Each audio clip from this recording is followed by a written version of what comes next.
All right, welcome to start chapter 8 here. As we get into section 8.1, we're going to be talking about confidence intervals, just going through the basics here. We'll split this up into two sections as we kind of digest all this. All the different learning targets are here. Look through those. By the time we're done, we should get all these things in. Let's talk about the first thing. First thing is a point estimator. It's a statistic. Now, that could be mean, it could be standard deviation, it could be the range, lots of different things that provides an estimate of a population parameter. Now, the value of that statistic from a sample is called a point estimate. Okay, so that's what we're going to do. We're going to use that to do an estimate. Now, here's an example. Suppose we're going to identify a point estimator you'd use to estimate the parameter in each of the following settings. Calculate the value of that. Here we have a quality control inspector want to estimate the mean lifetime mu of the AA batteries produced each hour at factory. Now, of course, you're not going to test all of them. So they select a random sample of 50 batteries during each hour of production and then drain them under conditions that mimic normal use. Okay, so they might put them in a flashlight and let the flashlight go and turn on, off, do all that stuff. Here are the lifetimes in hours of the batteries from one such sample. So one of the things that we could certainly do is we could find the mean of that, okay, by adding them up, divide by 50. And so we would say that the sample mean, X bar, is a point estimator for the population mean. We'd say about 16.178 hours. Okay, common sense there. All right, how about this one? What proportion of U.S. adults would classify themselves as vegan or vegetarian? Now, Pew Research Center reported a survey of 1,473 randomly selected U.S. adults. Of these, 124 said that they were vegan or vegetarian. So what we could use is a sample proportion here. We could take 124 divided by 1,473 and find out that we have about 8.4% as the sample proportion and use that as a point estimator for the population proportion. All right, so different things.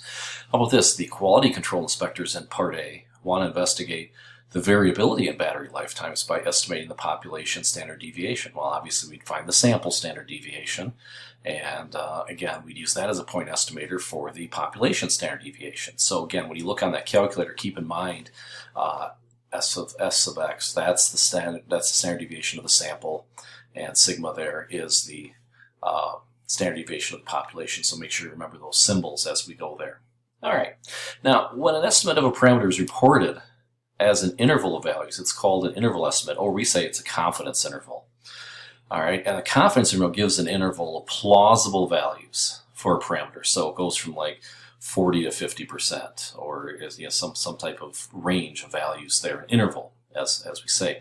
Now, plausible doesn't mean that it's the same thing as possible. Plausible means that we shouldn't be surprised if any one of the values in the interval is equal to the value of the parameter. So it should be believable in there.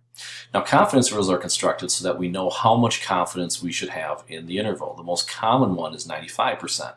Now, again, I've used some where we go 90% and then as high as 99%. You can't ever be 100%, but 99% would be the highest that we go. 95 is probably the most common. And so the confidence level C gives us the overall success rate of the method used to calculate the confidence interval, and that is that C% of all possible samples. The interval computed from the sample data will capture the true parameter value. All right, now we'll learn how to interpret those in the next part here. So again, when we put this in, to interpret a C%, most of the time 95% confidence interval for an unknown parameter, say we are C% confident that the interval from blank to blank captures the parameter context. So we might say we are 95% confident that the interval from 50 to 60 captures the mean of this value, whatever it is. Okay, I always put context in there. All right, now some people include the phrase based on the sample data. That's kind of a good way to kind of disclaim that a little bit, is putting that in there. That's kind of a nice little phrase. And then just when interpreting a confidence interval, make sure that you're describing the parameter, not the statistics. So make sure that we're using mu and not X bar is what we're saying if we're using the mean. All right, now to create an interval of plausible values for a parameter, we need two components. We need a point estimate to use as the midpoint of the interval. So that's halfway between, then we go above or below. And then the margin of error to account for a sampling variability. All right, so a lot of times we say it's the point estimate and we go plus or minus the margin of error. So you'll see that a lot of times with polls around presidential elections saying, oh yeah, we've got 45% plus or minus 2% margin of error. So it kind of gives you a range of values of what you do. So it's symmetric. So we're going to have the same margin of error on either side. The point estimate should be in the middle. what we see there. So you might see something like this of a parameter here. We might be saying 0.65 plus or minus 0.0375 or 0.037. I'm sorry, is what we'd see there. That's the margin of error, is the stuff after the plus minus. All right, so the point estimate is in the middle, then plus minus we go above and below.